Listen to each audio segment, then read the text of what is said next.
Hello and welcome again to another story. Today's title is A Tiny Seed. It's a wonderful story, but before we read on, what do we see on the cover page? I see a mountainside with trees, a giraffe, an elephant, and two people. What are they doing? Let's have another look at the title. A Tiny Seed. Do you know what a seed is? Have you ever planted a seed? Let's read on and find out what the story is about.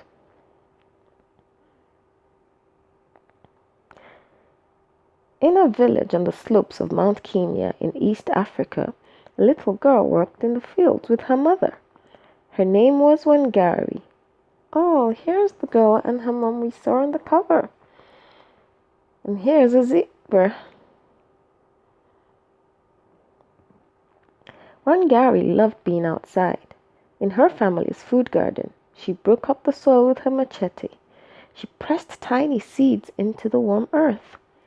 Oh, see the beautiful things she's grown. Do you know what they are? Her favorite time of day was just after sunset. When it got too dark to see the plants, Wangari knew it was time to go home. She would follow the narrow paths through the fields, crossing rivers as she went.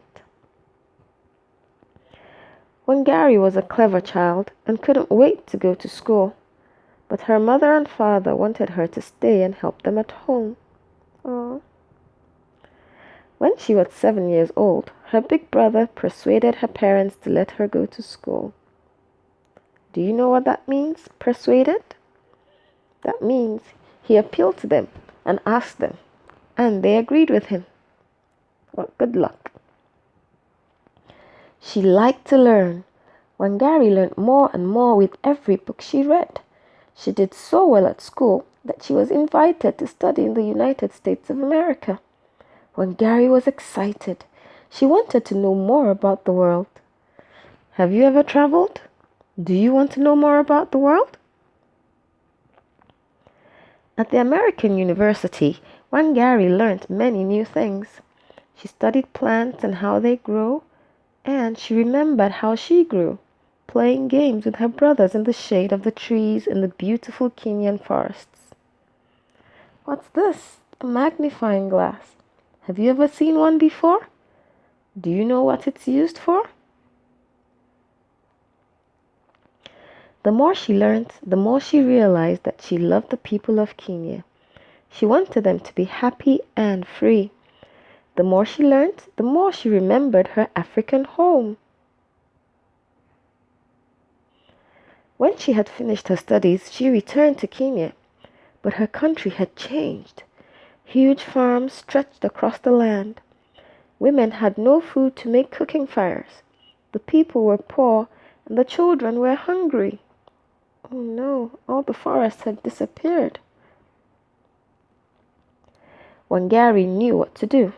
She taught the women how to plant trees from seeds. The women sold the trees and used the money to look after their families. The women were very happy. Wangari had helped them to feel powerful and strong. As time passed, the new trees grew into forests and the rivers started flowing again. Wangari's message spread across Africa. Today, millions of trees have grown from Wangari's seeds. Wangari had worked hard. People all over the world took notice and gave her a famous prize. It is called the Nobel Peace Prize, and she was the first African woman ever to receive it. What a nice honor. Wangari died in 2011, but we can think of her every time we see a beautiful tree. What a sweet story. I'm going to do something that will make people think of me when I'm gone. That's the end, but till we meet again, please keep reading.